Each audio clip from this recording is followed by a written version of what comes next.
The movie begins on what seems like a perfectly normal, beautiful day. We meet Val, a hard-working woman driving home from her job.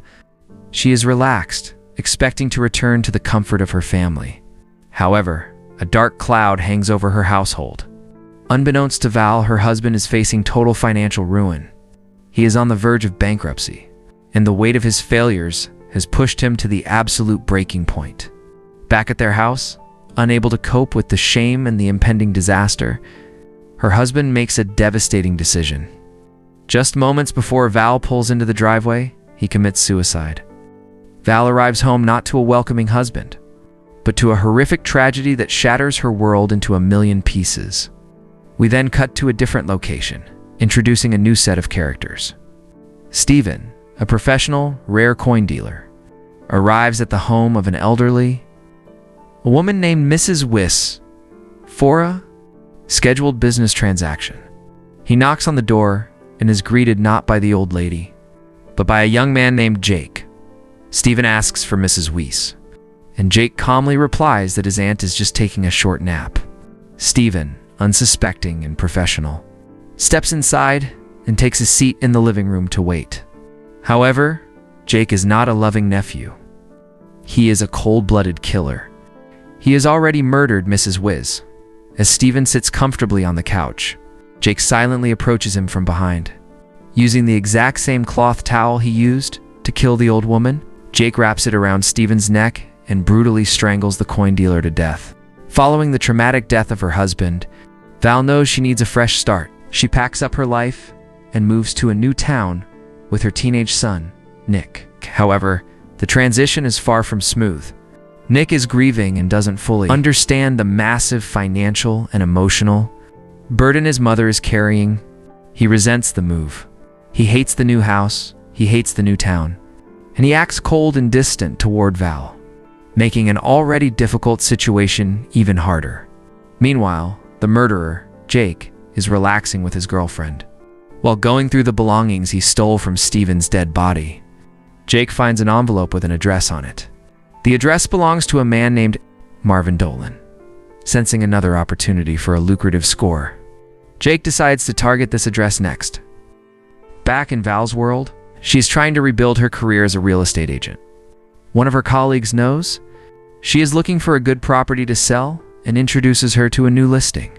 Eager to get to work, Val immediately drives over to check out the house. The property belongs to Marvin Dolan, a lonely, retired military veteran who lives by himself. Jake is putting his sinister plan into motion. He intends to rob Marvin Dolan's house. To do this, he uses Steven's stolen ID card, illegally altering the photograph so he can impersonate the dead coin dealer. Armed with this fake identity, Jake and his girlfriend drive to Marvin Dolan's house. The next day, Val calls Marvin and schedules an appointment to finalize the real estate paperwork at 2 p.m. But before Val arrives, Jake and his girlfriend show up at Marvin's door. They pretend to be potential homebuyers.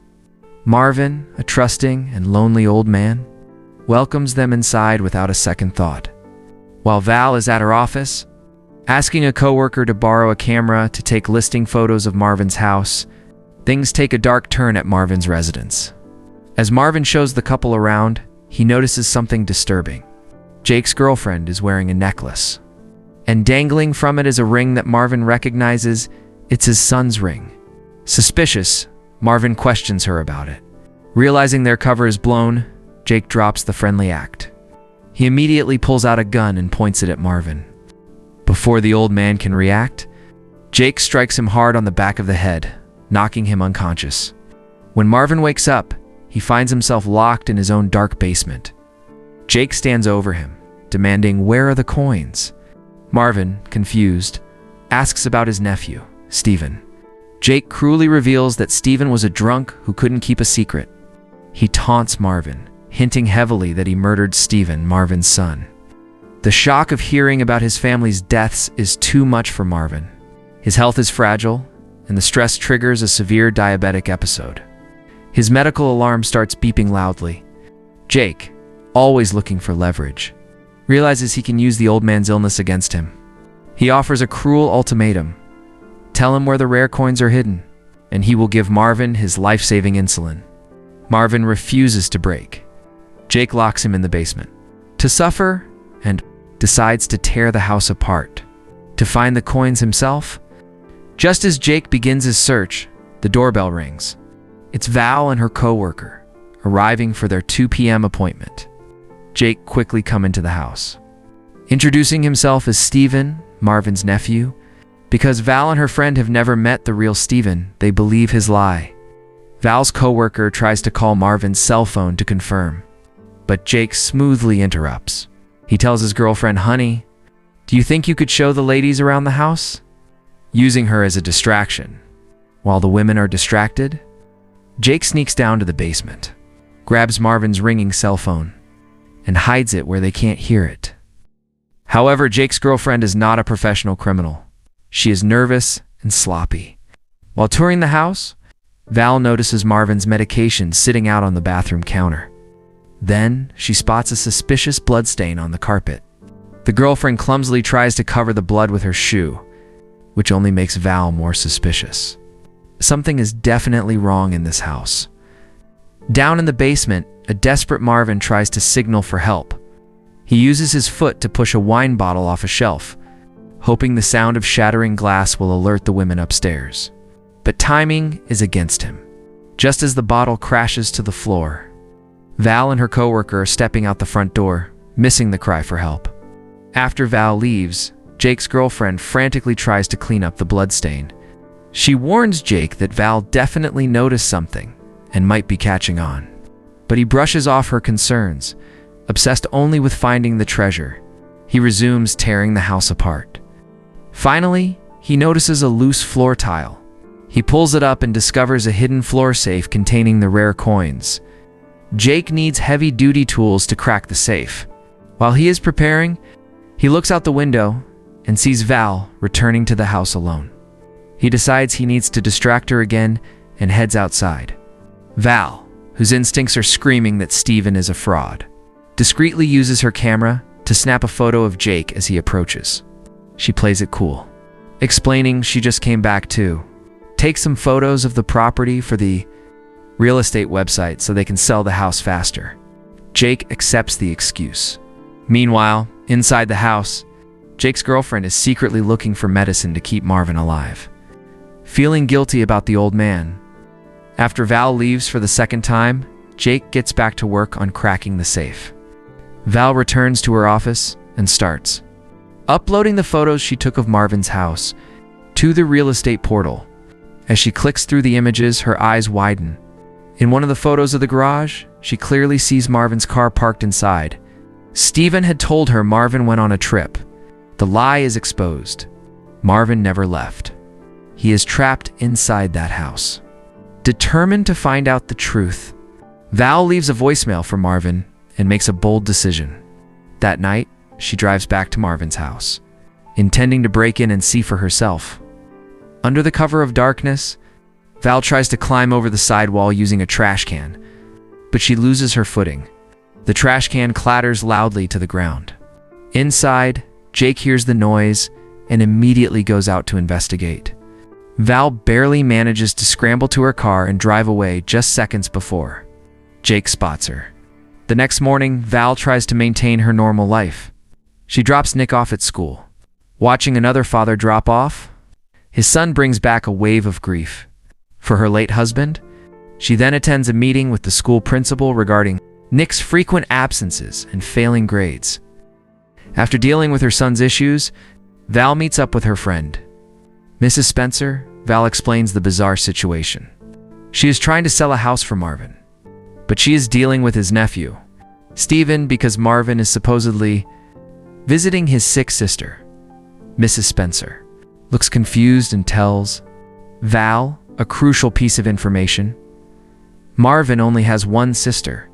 Val's confusion turns to dread when she visits the local pharmacy. The pharmacist, knowing Val is handling Marvin's house, mentions that Steven's girlfriend came in yesterday to buy medicine. The pharmacist then drops a massive hint. He implies that the real Steven is gay and definitely not the marrying type. He says, unless of course his wife's name is Bob, if you get my drift. The puzzle pieces snap together. The man in the house is an imposter. Val realizes Marvin is being held hostage. She immediately calls the police and gives them all the information. However, because she has no hard proof, the police treat her like an overreacting, paranoid woman. They don't take her seriously. Down in the basement, Marvin is fading fast. Jake's girlfriend sneaks down and gives him orange juice to keep his blood sugar from crashing entirely. Marvin looks at her and warns her that once Jake gets what he wants, he will kill her too. Meanwhile, Val's friend, Mrs. Spencer, decides to go to Marvin's house to check things out herself. She knocks on the door and is greeted by Jake. Jake introduces himself as Steven, but Mrs. Spencer knows what the real Steven looks like. Realizing this man is a dangerous fraud, she turns around and walks quickly back toward her own house. Jake sees the recognition in her eyes. He knows she is onto him. He steps out of the house and begins to follow her. While Jake is away hunting Mrs. Spencer, Val uses the spare real estate key to sneak into Marvin's house. At her home, Mrs. Spencer frantically picks up the phone to call the police, but Jake is too fast.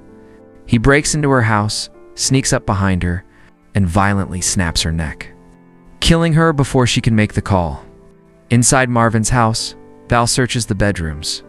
She finds a framed photograph of the real Steven. The face is completely different from the man she met. Her worst fears are confirmed. She starts frantically searching for the keys to the basement doors. She finds a key ring, grabs it quietly, and heads for the front door. But she hears the front door handle turning. Jake is back. Val panics, runs through the house, and barely manages to slip out the back door unseen. Jake knows someone was inside, but he doesn't know who. Val drives back to her neighborhood and sees police cars swarming Mrs. Spencer's house. Devastated by her friend's death, she finds Detective Sosa at the scene. She practically begs him to listen, explaining everything about the fake nephew and the hostage situation at Marvin's house. The detective thinks she is hysterical and doesn't want to believe her wild theory. But Val is relentless. She insists she is right. Reluctantly, Detective Sosa agrees to visit Marvin's house the next day to investigate. Val tries to help the police.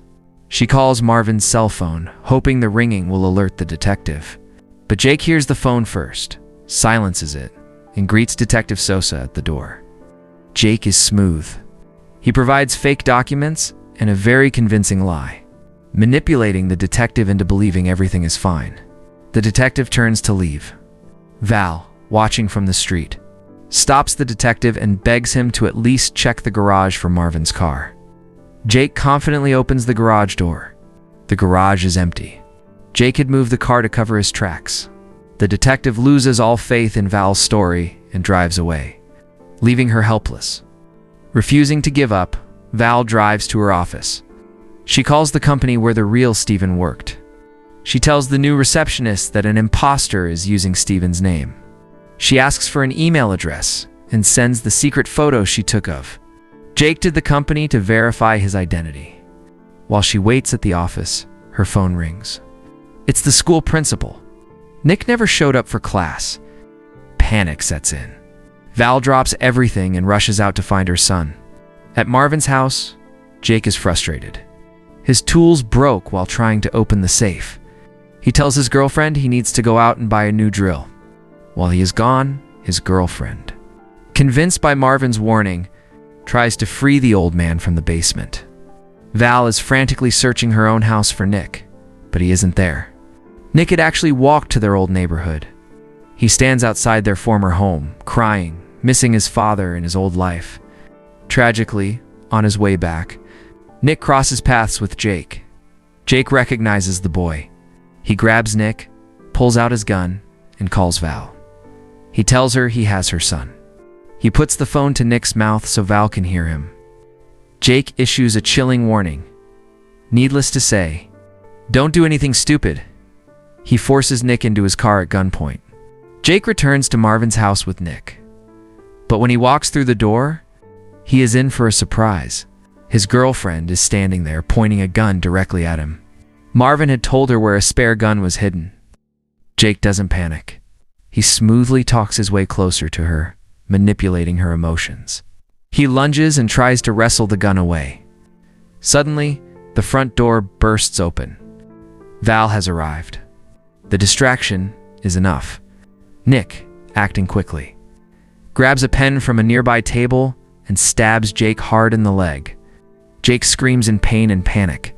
In the chaotic struggle, Jake's gun goes off, accidentally shooting and killing his own girlfriend. Val charges at Jake, fighting him for the weapon.